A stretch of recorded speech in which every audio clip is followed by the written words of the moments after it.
Hi everyone, welcome to Ipso academy. दोस्तों, आज हम लोग बात करने वाले हैं एगोनिस्ट, पार्शियल एगोनिस्ट तथा एंटागोनिस्ट के बारे में। तो दोस्तों, चलिए वीडियो को स्टार्ट करते हैं। दोस्तों, एक टर्म होता है एगोनिस्ट। तो हम आपको बताना चाहेंगे एगोनिस्ट क्या होता है। It is a substance. It is a substance that interact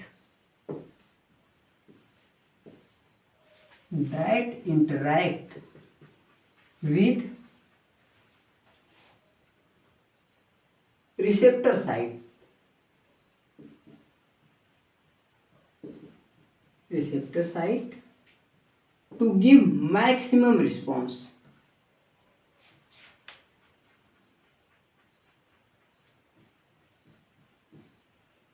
To give maximum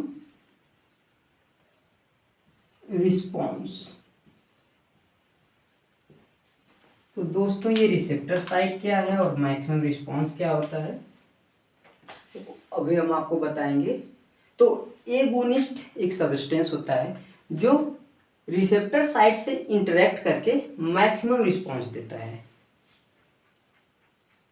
ये रिसेप्टर साइट्स क्या होते हैं दोस्तों? हमारे बॉडी के सेल्स में ड्रग रिसेप्टर साइट्स होते हैं, जिन्हें कि ड्रग रिसेप्टर साइट कहा जाता है। जब हम कोई भी मेडिसिन या ड्रग लेते हैं तो वो हमारे बॉडी के इन्हीं ड्रग रिसेप्टर साइट से इंटरेक्ट करते हैं और अपना बायोलॉजिकल एक्टिविटी शो करते हैं। ये ड्रग रिसेप्टर साइट है और ये मान लीजिए आपका ड्रग है।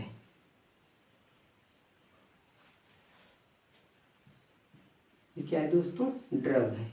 ये ड्रग इस बॉडी के ड्रग रिसेप्टर साइट से इंटरेक्ट करता है, तो ड्रग रिसेप्टर साइट कॉम्प्लेक्स बनाता है। ठीक है दोस्तों, ये आपका ड्रग रिसेप्टर साइट कॉम्प्लेक्स बनाते हैं और इस प्रकार ये ड्रग या मेडिसिन अपना बायोलॉजिकल एक्टिविटी शो करते हैं। अब दोस्तों देखिए, ये एगोनिस्ट क्या करता है। एगोनिस्ट की संरचना कुछ इस प्रकार होती है।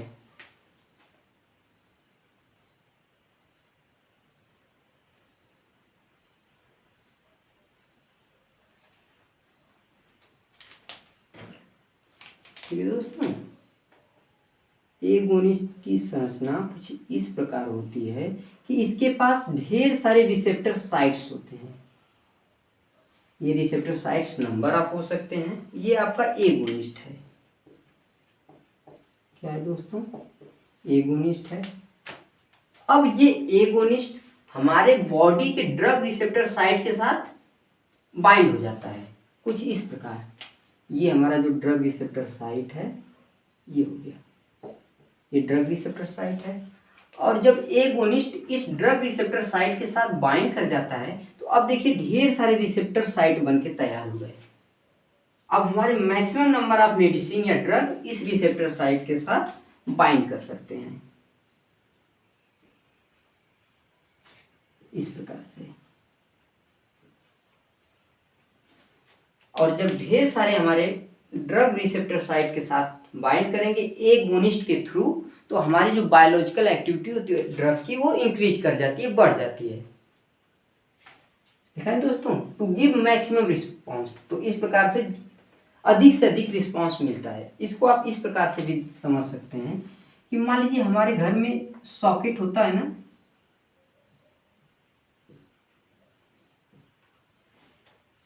ये मान लीजिए हमारा सॉकेट है और ये प्लग है। ये प्लग आप किसी का भी मान लीजिए, एक फैन का ही मान लीजिए। ठीक है दोस्तों, मान लीजिए एक फैन का ये प्लग है,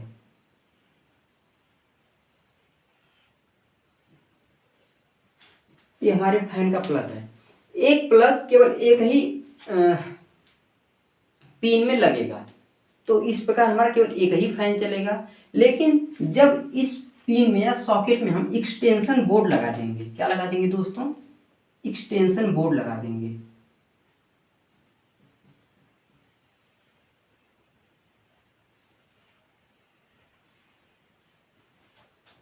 और जब एक्सटेंशन बोर्ड लगा देंगे तो हमारे जो साइड्स हैं, यानी कि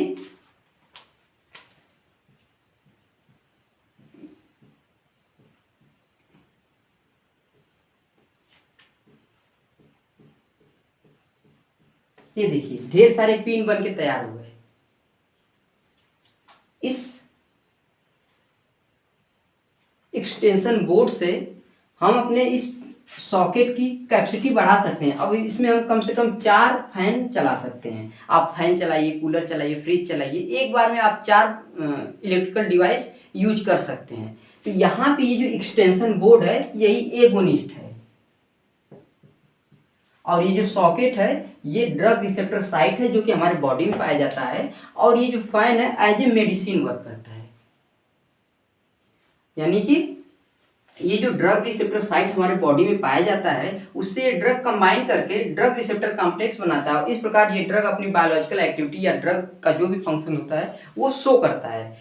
जब हम लोग एगोनिस्ट देते हैं तो ये एगोनिस्ट हमारे ड्रग रिसेप्टर साइट के साथ बाइंड करता है और इस प्रकार ढेर सारे रिसेप्टर साइट का फॉर्मेशन करता है। इस रिसेप्टर साइट से हमारे ड्रग इंटरेक्ट करके मैक्सिमम रिस्पॉन्स देते हैं, और ये रहा आपका एगोनिस्ट। एक होता है दोस्तों पार्शियल एगोनिस्ट, हम इसको क्लीन करेंगे तब उसको बता पाएंगे। तो पार्शियल एगोनिस्ट क्या होता है दोस्तों, कि वो भी एगोनिस्ट की ही तरह वर्क करता है, लेकिन उसकी जो बायोलॉजिकल एक्टिविटी होती है वो एगोनिस्ट की तुलना में कम होती है, इसलिए उसको पार्शियल एगोनिस्ट कहते हैं, क्योंकि उनमें जो रिसेप्टर साइट होते हैं कुछ कम होते हैं। अगली हेडिंग है partial agonist.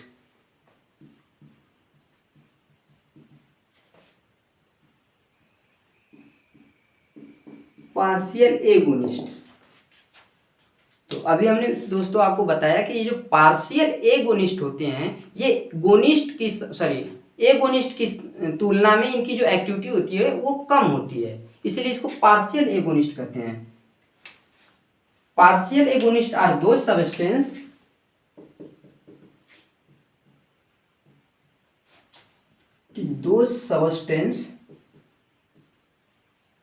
that interact with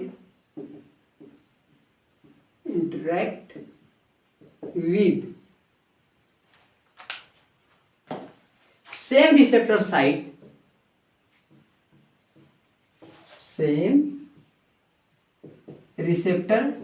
site to which the agonist bind। मतलब ये जो पार्शियल एगोनिस्ट होता है वो भी उसी से रिएक्ट करता है जिससे एगोनिस्ट बाइंड करता है।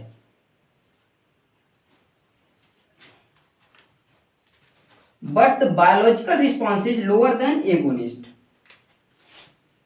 But the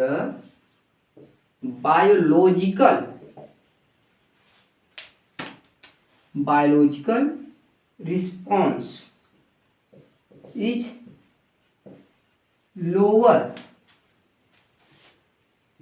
than agonist। दोस्तों एगोनिस्ट में क्या था कि जो हमारी रिसेप्टर साइट्स थी उससे एगोनिस्ट बाइंड करता था और मैक्सिमम रिसेप्टर साइट का फॉर्मेशन करता था। लेकिन पार्शियल एगोनिस्ट में केस में क्या होता है कि मिनिमम रिसेप्टर साइट का फॉर्मेशन होता है। तो जब मिनिमम रिसेप्टर साइट का फॉर्मेशन होगा ये पार्शियल एगोनिस्ट है। Partial agonist. जब मिनिमम रिसेप्टर साइट का फॉर्मेशन करेगा तो हमारे जो ड्रग हैं वो भी तो कम से कम ही इससे अटैच हो पाएंगे, और जब कम अटैच हो पाएंगे तो कम ड्रग रिसेप्टर कॉम्प्लेक्स बनेगा, और इस प्रकार से हमारी जो बायोलॉजिकल एक्टिविटी है, बायोलॉजिकल रिस्पॉन्स है, वो लोअर हो जाएगी इन कंपेरिजन टू एगोनिस्ट। ये पार्शियल एगोनिस्ट की biological response lower than agonist, ये लिखा है ना एगोनिस्ट। तो आई होप आपको पार्शियल एगोनिस्ट और एगोनिस्ट समझ में आ गया। अब हम आपको एंटागोनिस्ट बताएंगे।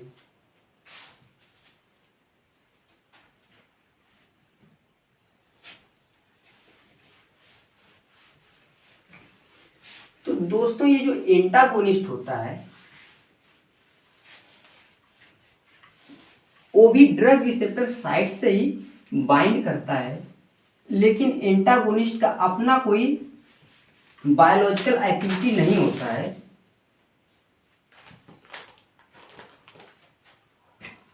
Antagonist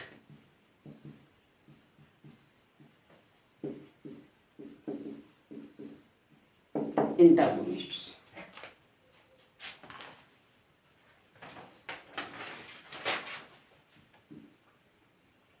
these substance inhibit the effect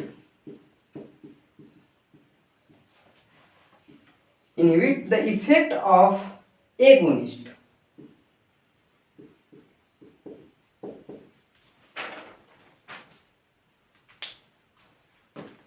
but they do not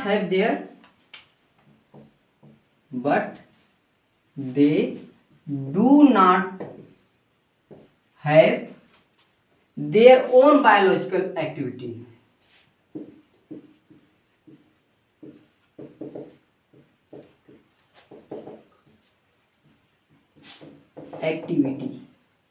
इनके पास अपना कोई बायोलॉजिकल एक्टिविटी नहीं होता है, और ये क्या करते हैं, दे कम्पीट विथ एगोनिस्ट,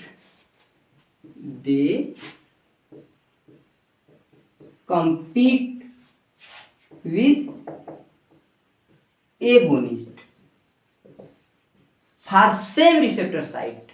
उसी रिसेप्टर साइट के लिए ये भी कम्पीट करते हैं, कंपटीशन में भाग लेते हैं, जिससे कि एगोनिस्ट बाइंड करता है। तो कर रहे हैं दे compete with agonist for the same receptor site,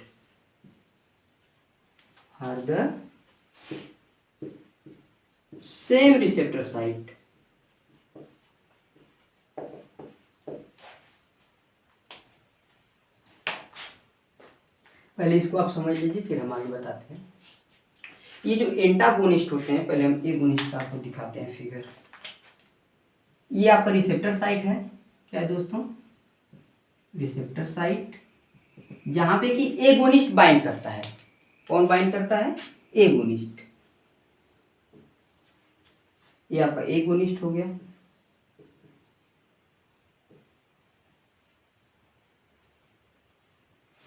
agonist bind करता है, लेकिन ये जो एंटागोनिस्ट होता है वो भी इसी रिसेप्टर साइट के बाइंड करता है, और इस प्रकार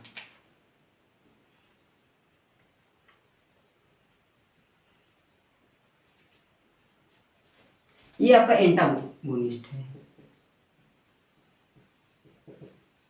और इस एंटागोनिस्ट में देख रहे हैं आप दोस्तों, एक भी रिसेप्टर साइट नहीं है, जबकि एगोनिस्ट में क्या था कि ढेर सारे रिसेप्टर साइट मौजूद थे, जिससे कि ड्रग कॉम्प्लेक्स बना के बायोलॉजिकल एक्टिविटी शो करता था।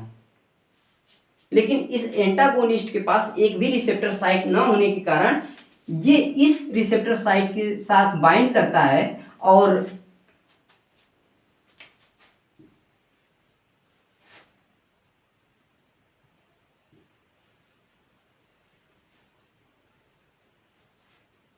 रिसेप्टर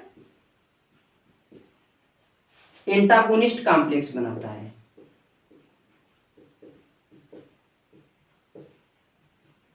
रिसेप्टर एंटागोनिस्ट कॉम्प्लेक्स बनाता है, और इस एंटागोनिस्ट के पास एक भी रिसेप्टर साइट न होने के कारण इनकी कोई बायोलॉजिकल एक्टिविटी नहीं होती है और इसी कारण ये इनहिबिट कर देते हैं, रोक देते हैं इफेक्ट ऑफ एगोनिस्ट। एगोनिस्ट के इफेक्ट को भी रोक देते हैं, साथ ही साथ इनकी कोई बायोलॉजिकल एक्टिविटी भी अपनी नहीं होती है। कहने का मतलब ये है कि ये मेडिसिन की एक्टिविटी को रिड्यूस करते हैं या कम कर देते हैं। ठीक है दोस्तों, जैसा कि आपके सामने दिख रहा है। और ये किस प्रकार कम करते हैं, जिससे एगोनिस्ट बाइंड करते हैं जिस रिसेप्टर साइट से, उसी रिसेप्टर साइट से एंटागोनिस्ट भी बाइंड करते हैं। एक तो ये कारण होता है, एक दूसरा प्रोसेस भी होता है, वो हम अभी आपको दिखाएंगे। उसके पहले हमें ये क्लीन करना होगा किस प्रकार ये अपनी एगोनिस्ट की एक्टिविटी को रिड्यूस करते हैं। एक दूसरा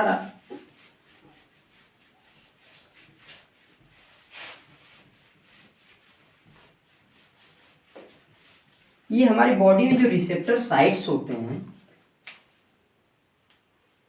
ये क्या है दोस्तों, रिसेप्टर साइट, जो कि हम जब कोई ड्रग या मेडिसिन लेते हैं तो उससे इंटरेक्ट करते हैं और मेडिसिन रिसेप्टर कॉम्प्लेक्स या ड्रग रिसेप्टर कॉम्प्लेक्स बनाते हैं और वो कॉम्प्लेक्स बायोलॉजिकल एक्टिविटी शो करता है। ये रिसेप्टर साइट है। रिसेप्टर साइट के बगल में ही एक आलोस्टेरिक साइट पाया जाता है। इसको कलर कोडिंग हम कर दे रहे हैं छोटा सा, इसको एलोस्टेरिक साइट कहा जाता है। ठीक है दोस्तों, रिसेप्टर साइट के बगल में एलोस्टेरिक साइट होता है और हमारा जो एक एंटागोनिस्ट होता है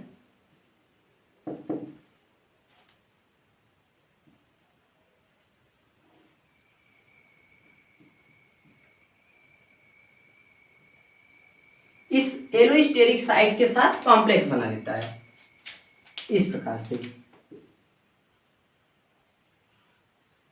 ये रिसेप्टर साइट हो गया और ये एलोस्टेरिक साइट हो गया और ये इस प्रकार से कॉम्प्लेक्स बनाता है।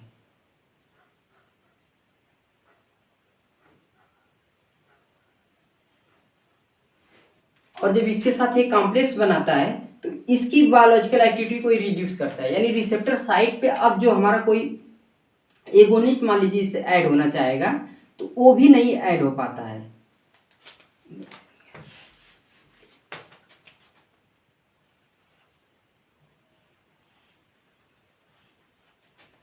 मान लीजिए एगोनिस्ट है जिसके पास ढेर सारी रिसेप्टर साइट है, ये इससे यदि बाइंड करना चाहता है तो इसका जो ये सरफेस एरिया है ना, ये कुछ या तो ये इंक्रीज हो जाता है जिससे कि इसको स्टॉप कर दे, या फिर इससे जब ये बाइंड करता है तब भी ये इसको डिस्टॉर्टेड कर देता है जिसके कारण ये इससे बाइंड नहीं कर पाता है। ये कौन, एगोनिस्ट। एगोनिस्ट रिसेप्टर साइट के साथ बाइंड नहीं कर पाता है जिसके कारण भी रिसेप्टर साइट की एक्टिविटी रिड्यूस हो जाती है या समाप्त हो जाती है। इस प्रकार एंटागोनिस्ट अपना एक्ट करता है, फंक्शन दिखाता है। तो आई होप आपको समझ में आ गया होगा। ये दो मैकेनिज्म है जिसके कारण एंटागोनिस्ट एगोनिस्ट को इनहिबिट करता है बायोलॉजिकल एक्टिविटी शो करने के लिए। हम कुछ लिख देते हैं, जो अभी हम बताएं वही हम लिख के दिखा दे रहे हैं। Sometime agonist bind to antagonist के लिए, sometime antagonist bind to allosteric site which are different from allosteric site से बाइंड हुआ जो अभी हमने दिखाया था। Binding of an antagonist to an allosteric site, binding of an antagonist to an allosteric steric site distort the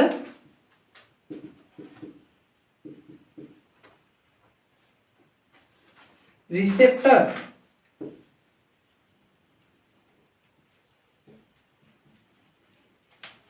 and thus prevent the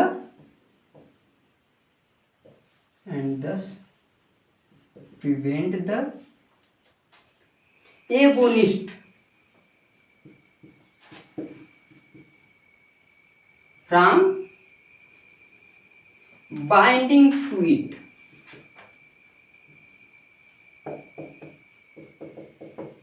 ठीक है दोस्तों, इसके पहले अभी जो मैंने बताया था वही चीज हमने लिखवाया है कि ये जो एलोस्टेरिक साइट है इससे एंटागोनिस्ट बाइंड कर लेता है और रिसेप्टर साइट के बायोलॉजिकल एक्टिविटी को रोक देता है, चेक कर देता है, और इस प्रकार ये एंटागोनिस्ट वर्क करता है। तो आज के लिए बस इतना ही दोस्तों, नेक्स्ट वीडियो हम लोग मिलेंगे और भी नई चीज़ों को जानेंगे।